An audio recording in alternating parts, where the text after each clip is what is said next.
Baik, assalamualaikum warahmatullahi wabarakatuh. Waalaikumsalam warahmatullahi wabarakatuh. Apa kabar hari ini siang ini?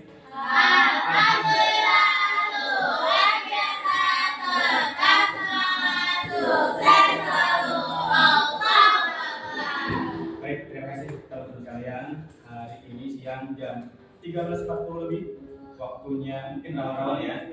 Waktunya tidur istirahat dan lemas. Tapi insya Allah kalian masih semangat ya untuk mengikuti pembelajaran pendidikan Pancasila yang mohon maaf seharusnya ini mata pelajaran apa? Bahasa Arab ya. Nah, insya Allah karena apa itu ada hal yang harus disampaikan untuk mata pelajaran pendidikan Pancasila dan sedikit klarifikasi kemarin bahwa untuk yang bab 2 kemarin Pak itu kan tata urutan perundang-undangan ya. Nah, tapi kita sesuai dengan yang buku kalian yang buku paket kita tetap di bab 2 dengan materinya atau tujuan pembelajarannya fokus kepada sejarah lahirnya Undang-Undang Dasar 1945.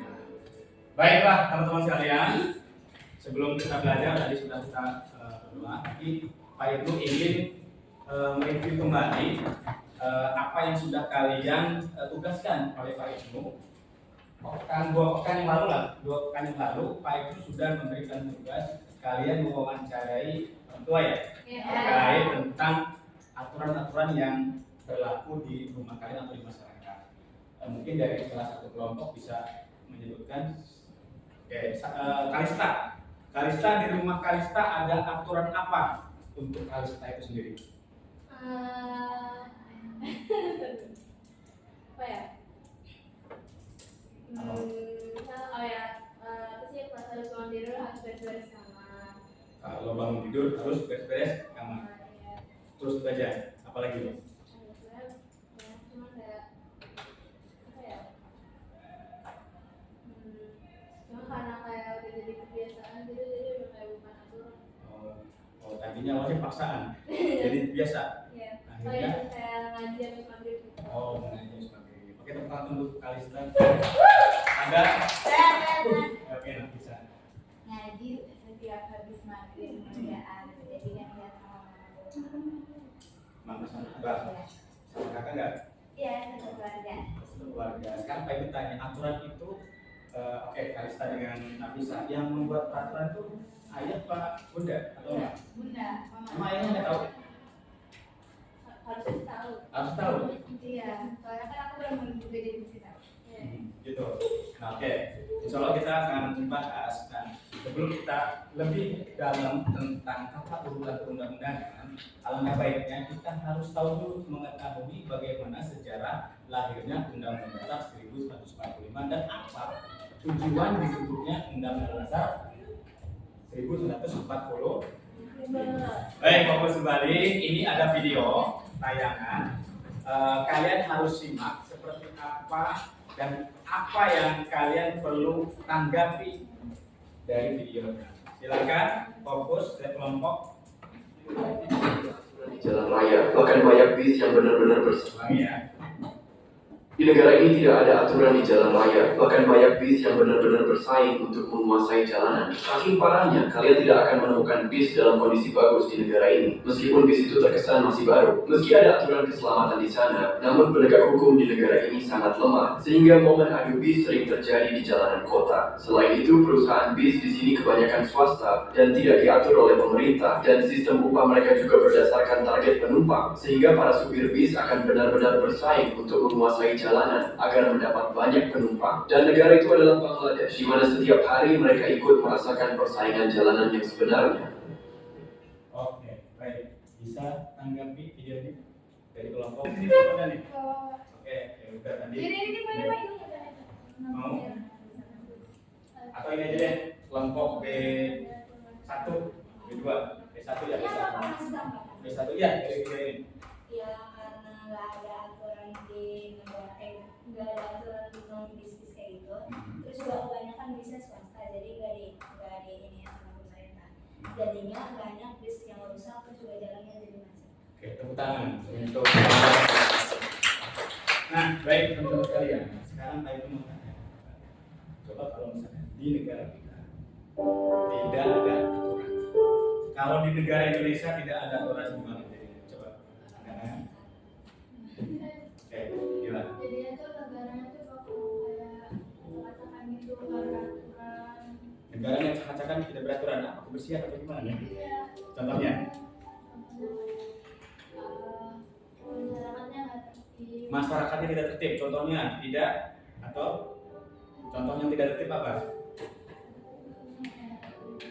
Ya, harus Lalu lintas, lalu melanggar melanggar lalu lintas. Siapa lagi? Tepuk tangan untuk kelompok A2. Oke, ada lagi? Ini belum nih. Ayo kelompok A3. Ya kan?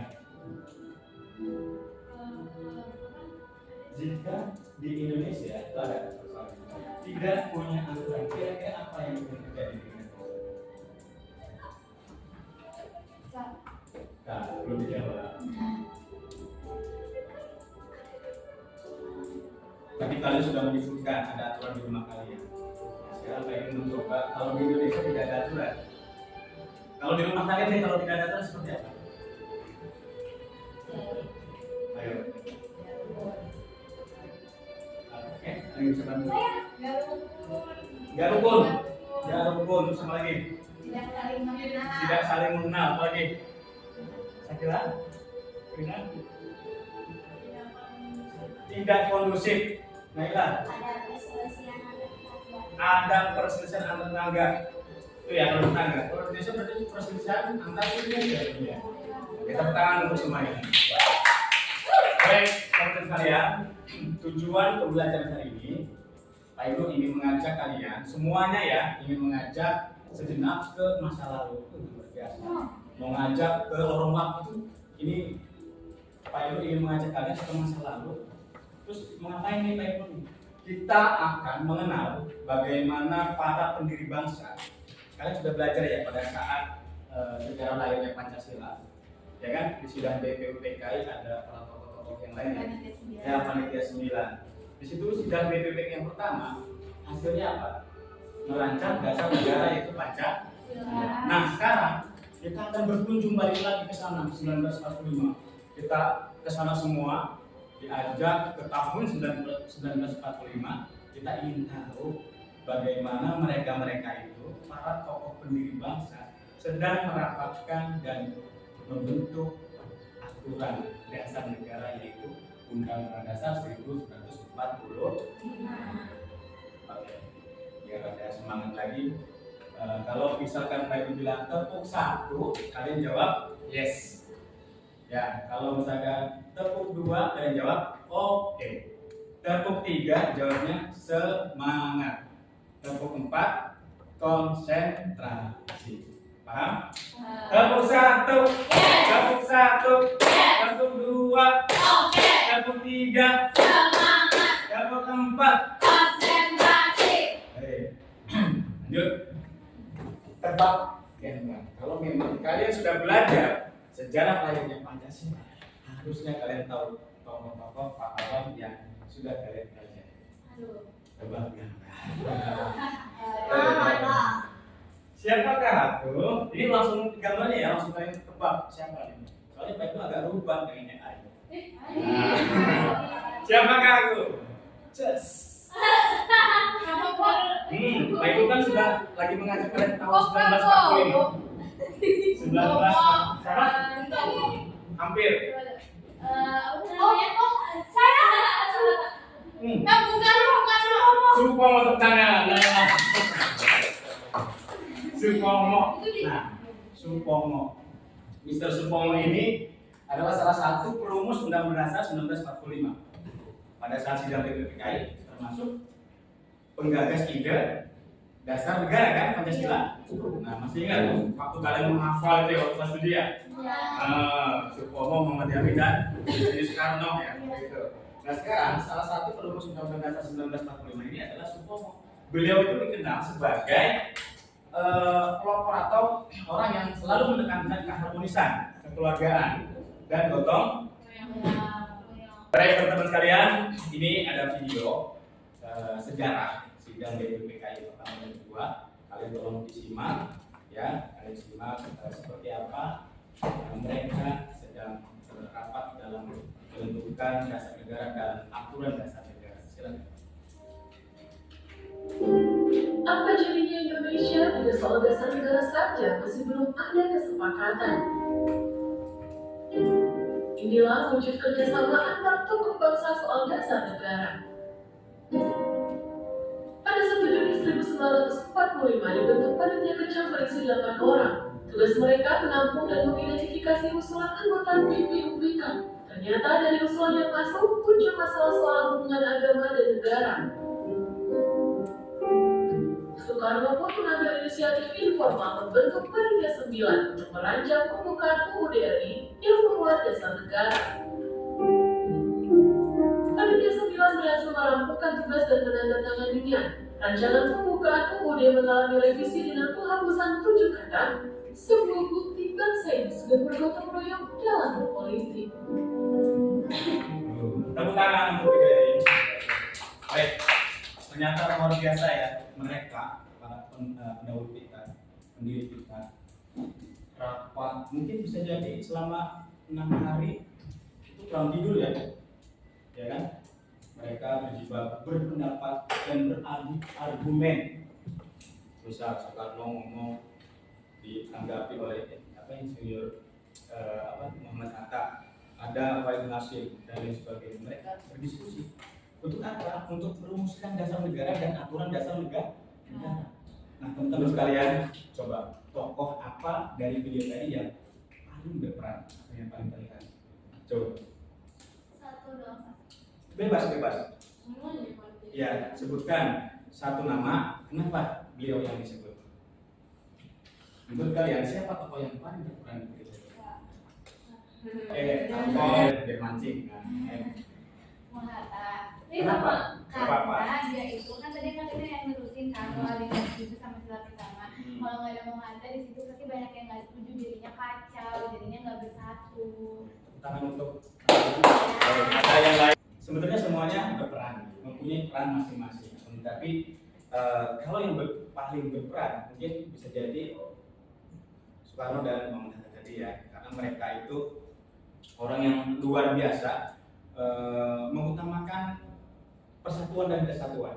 Bisa jadi kalau Muhammad Hatta itu misal ada orang Timur ingin menyampaikan, saya tidak setuju kalau memang dasar negara tetap nomor satunya menjalankan syariat Islam, saya akan memisahkan diri dari negara kesatuan Republik Indonesia. Tapi Muhammad Hatta karena amanah dari orang Timur disampaikan ke Insinyur Soekarno. Begitupun Soekarno kalau orangnya egois, tidak melihat usulan-usulan ataupun proses dari orang Timur,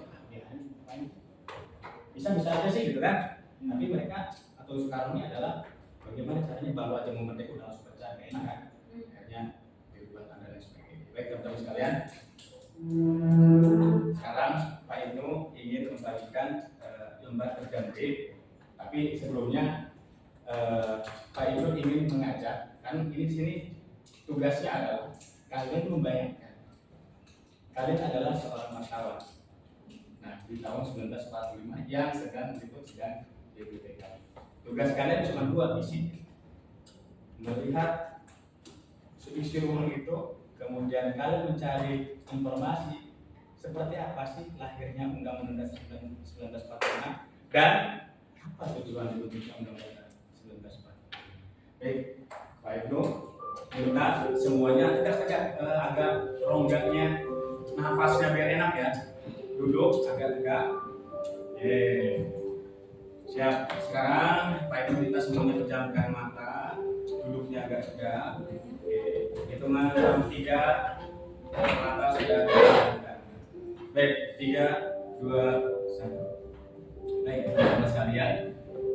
Hari ini, siang ini Pak Ibnu akan mengajak kalian ke tahun 1945.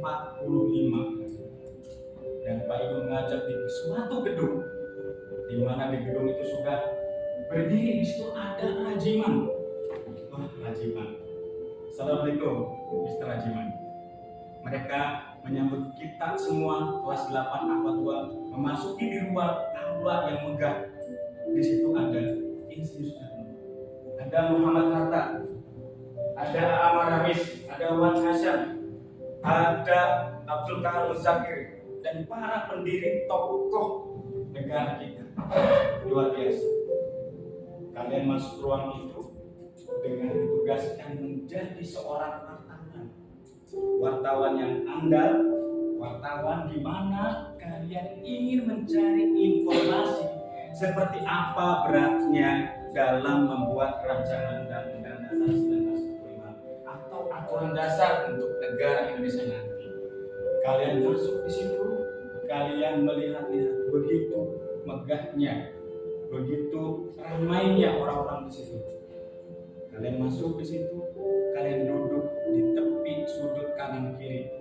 Kelompok A1, kelompok A2, A3, B1, B2 itu sedang di sudut, sedang memperhatikan jalannya lahir Pancasila. Seperti apa step by step atau langkah-langkah untuk membentuk aturan dasar tersebut. Lalu bagaimana kalian tahu apa sih tujuan dibentuknya Undang-Undang Dasar 1945? Oke, sekarang buka katanya. Instruksinya, kalian nanti setelah selesai mengerjakan LKM ini, bedanya setelah kalian mendapatkan informasi lahirnya Undang-Undang Dasar 1945 dan apa tujuan dibentuknya Undang-Undang Dasar 1945, kalian presentasikan. Tapi presentasikannya karena seorang wartawan, maka gayanya seperti wartawan. Berita ini, warta berita ini. Nah, sekarang di sini ada A1, A2, A3. Untuk A1 dan untuk kelompok A, baik itu A1, A2, A3, kalian fokusnya, oke, sekarang sudah enak, baik membagikan terlebih dahulu.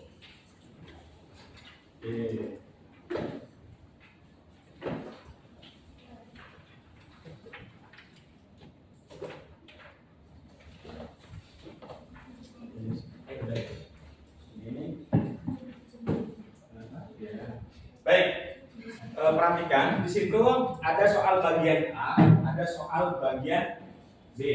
Nah, teman-teman sekalian, fokus ke soal bagian A terlebih dahulu. Soal bagian A itu kelompok A, A1, A2, A3, kalian fokusnya hanya ke lahirnya Undang-Undang Dasar 1945 ya. Fokus pada sejarah lahirnya Undang-Undang 1945. A1, A2, A3. Untuk yang bagian A, fokus kepada soal atau mencari informasi tentang sejarah lahirnya Undang-Undang Dasar 1945. Dari mana Pak informasi sumbernya? Nah, kalian kan lagi di ruang aula ya. Seolah-olah kalian ada di ruang aula gedung Samin ya, kalau nggak salah. Cari informasi ini untuk apa namanya sampai ke akhir dibentuknya undang-undang itu seperti apa undang-undang dasar. Nah, kalian informasinya dari paket kalian, bisa dari bab 2 atau sumber-sumber belajar lainnya yang sudah di-share tadi. Ya, jadi untuk A1, A2, A3 atau kelompok A fokus kepada sejarah lahirnya Undang-Undang Dasar 1945. Jadi mulai dari rapat atau mulai ada diskusi antara para tokoh dan lain sebagainya, kalian rangkum, kalau simpulkan, tapi pada saat presentasi gayanya dengan gaya wartawan sebagai wartawan. Paham ya? Oke, nanti lagi. Baik, untuk yang bagian masih bagian A untuk kelompok B. Untuk kelompok B fokusnya kepada tujuan dibentuknya Undang-Undang Dasar 1945. Undang-Undang Dasar 1945 itu konstitusi ataupun aturan. Ini buat apa sih dibentuknya Undang-Undang Dasar 1945? Carilah informasi tersebut dari buku paket, boleh dari sumber-sumber lainnya. Kalian tuangkan jawabannya di bagian A. Ya.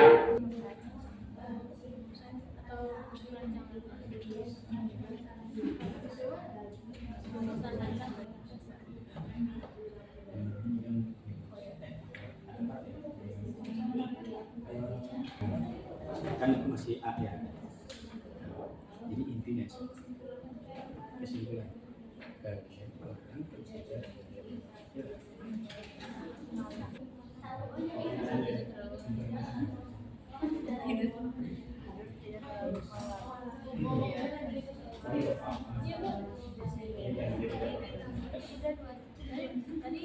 Teman-teman sekalian, saatnya presentasi.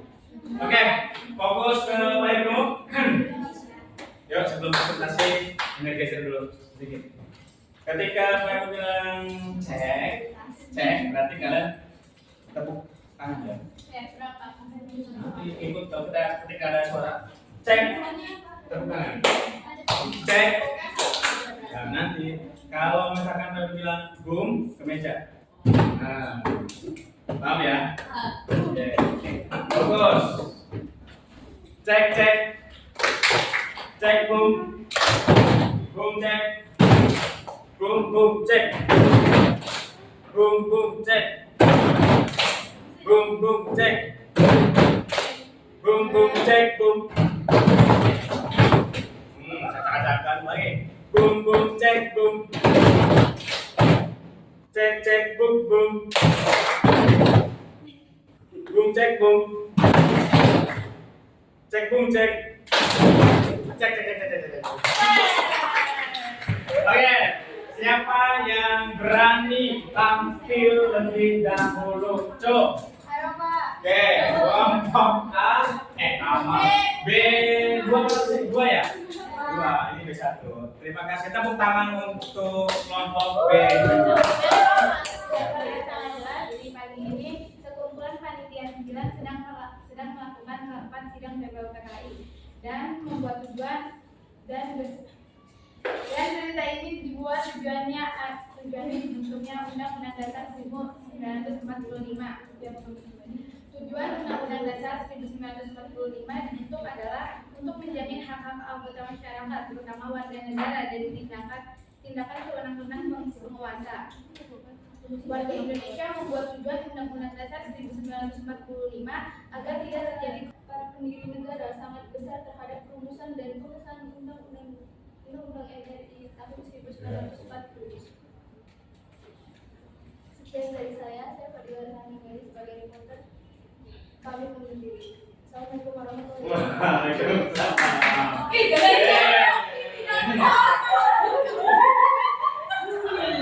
Lagi bikin lagi banget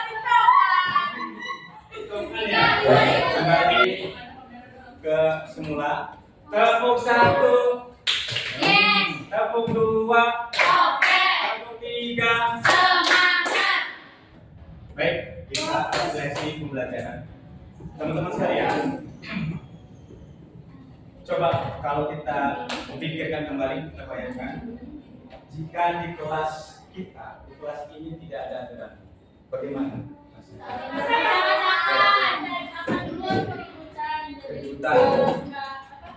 Kalau nggak piket kelasnya kotor, nggak ada aturan piket. Ya. Kelasnya nggak tentang. Jadinya pemusuhan. Tidak ada dari aturan. Siswa bakal seenaknya. Tidak ada kesatuan. Kelompok kelas 8 awal ini kompak nggak? Kompak. Bisa dibuktikan? Bisa. Oke, nanti setiap langsung belajar di 8 awal 2 sudah bersih ya. Berarti kompak kan? Ya kan? Ya, buktikan ada harus bersih. Baik, begitu pun untuk negara kita, teman-teman sekalian. Negara kita yang kalian bahas tadi itu negara ya dibuat tahun 1945, tapi manfaatnya untuk sampai saat ini ya. Coba kalau tidak ada aturan di negara kita seperti apa? Demo, Korupsi, apalagi? Ada aturan aja korupsi, gimana ada aturan gitu? Apa yang kalian ketahui korupsi di Indonesia yang termegah? Itu yang jualan tuh ya. Jual pulau, apalagi? Yang terupdate. Yang ada tuh yang 4.000 Siapa namanya? yang pakai kacamata itu. Bukan. Ya, yang kemarin, yang terbaru. Oke, tepuk tangan buat kita semua. Baik, teman-teman sekalian. Baik. Oke, adanya aturan di rumah, kalian sudah membaca orang tua. Ada aturan di sekolah, di kelas, dan negara kita pun harus ada aturan. Intinya adalah untuk tertib. aman, nyaman, tentram, sejahtera. Itu kan ya? Ya. Oke, baik. Kalian sudah sepakat, kompak, kekompakan kalian akan diuji ketika guru masuk kelas dengan keadaan rapi, siap belajar, fokus kepada pembelajaran yang disampaikan. Baik teman-teman sekalian, sekarang saya minta sebutkan apa aturan yang di sekolah atau di rumah yang mirip-mirip dengan keteraturan dan kebersamaan. Aturan Pak, buka puasa bersama di sekolah. boleh, tepuk tangan untuk Nafisa. Apa lagi? Tiket, tepuk tangan buat Nafisa. Apa lagi? Sholat berjamaah, tepuk tangan buat Nafisa. Mau di kelas? Apa? Oh, di kelas. Tepuk tangan. Apa lagi? Tadi Tur. Tadi itu upacara. Oh, ini tanah air kita ya, cinta tanah air. Tepuk tangan buat Nafisa. Perhatikan teman-teman sekalian. Para pendiri kita itu menciptakan, menyusun. Kalian kan masuk ke rumah itu ya, ngintip-ngintip ada suka ada mulut kata. Luar biasa mereka kan, saking berdebatnya, mungkin tidak tidur mereka kan. Mereka menciptakan atau rancangan Undang-Undang Dasar 1945. Aturan tersebut bukan untuk mereka, tidak ego mereka. Para tokoh kita itu tidak ego, tapi mereka membuat aturan ini dimanfaatkan dan dinikmati oleh kita sampai saat ini. Nah, makanya teman-teman sekalian, mereka sudah berkorban untuk kita. Maka kita pun harus mengorbankan waktu kita untuk menghargai mereka yang sudah membuat aturan, yang sudah membuat undang-undang. Apa bentuk pengorbanan kita dan menghargai mereka? Bisa ada yang bisa menunjukkan? Itu harus taat sama Taat atas aturan-aturan yang sudah yang sudah dibuat. Aturan di rumah, di sekolah, ataupun di masyarakat, bahkan di negara. Lalu lintas harus menggunakan membawa SIM dan lain sebagainya. Upacara datang tepat menggunakan atribut, memakai kerudung, berdiri empat dan lain sebagainya. Baik, aturannya sudah dibuat. Kita sebagai pelajar, sebagai warga negara cukup bersyukur kepada Allah Subhanahu Wa Taala yang kita ini cuma hanya ingin melaksanakan aturan-aturan yang sudah dibuat oleh pendiri kita, para tokoh bangsa kita. Kenapa harus kita bersyukur? Kita cukup bersyukur dan mentaati aturan yang sudah dibuat baik di rumah, sekolah maupun di masyarakat. Rasa syukur kita ini apa? Mentaati aturan yang sudah dibuat. Karena rasa syukur itu dalam surat Ibrahim ayat 7, dan ingatlah Tuhanmu memaklumkan. Sesungguhnya jika kamu bersyukur, jika kita bersyukur kepada Allah Subhanahu Wa Taala, maka niscaya kita ini ditambahkan nikmatnya oleh Allah Subhanahu Wa Taala. Tapi kalau kita tidak bersyukur, maka yang akan ditambahkan adalah azab yang sangat berat. Jadi belajar Undang-Undang Dasar 1945 itu bukan sekedar hafalan. Akan tetapi ini adalah cara kita mensyukuri nikmat kita kepada para pahlawan kita yang sudah membuat aturan, menghargai orang tua kita yang sudah membuat aturan, menghargai guru-guru kita yang sudah membuat aturan, dan menghargai teman-teman kalian yang sudah berdiskusi, membuat aturan piket dan lain sebagainya. Tepuk tangan untuk semuanya. Baik, kesimpulan kira-kira apa yang kalian dapati yang paling penting dalam pelajaran ini? Oke, Raisa. aturan itu penting buat menjelaskan bersama. Aturan itu penting secara bersama. Siapa lagi? Jom, satu lagi. Oke, Kalista. Sakila. Mengingat perjuangan para pahlawan. Satu lagi, boleh kata? Tidak ada. Oke. Baik, teman-teman sekalian. Sampai sebentar. Tolong ada 1 menit sambil berjalan ya. Ini ada, atau nanti kalian menulisnya nanti ya. Sekarang Pak Inu berikan sticky note. Ini sebagai komitmen kalian. Nanti setelah selesai tulis, kemudian tempelkan di papan tulis. Tulis sekali lagi. Fokus. Aturan itu bukan untuk membatasi kita. Aturan itu bukan untuk membuat beban kita, akan tetapi aturan adalah untuk melindungi kita supaya kita tumbuh lebih baik. lebih baik. Dengan belajar Undang-Undang 1945, maka kalian sudah menjaga masa depan bangsa dan negara. Masa depan bangsa negara kita ini ada di tangan kalian semua. Tepuk tangan. Baik teman-teman sekalian, materi selanjutnya adalah setelah PSTS nanti kita akan mempelajari menjelaskan fungsi Undang-Undang Dasar 1945 sebagai hukum dasar negara. Oke, nanti kita lebih detail lagi setelah kalian tahu sejarah lahirnya Undang-Undang Dasar 1945. NRI itu Negara Republik Indonesia ya.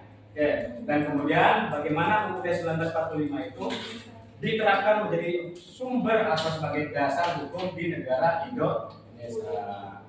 Sekian dari Bapak Ibu, kita tutup pembelajaran ini dengan beristighfar 3 kali. Astagfirullahaladzim, astagfirullahaladzim. Subhanaka Allahumma wa bihamdika asyhadu an la ilaha illa anta astaghfiruka. Assalamualaikum warahmatullahi wabarakatuh. Tepuk tangan.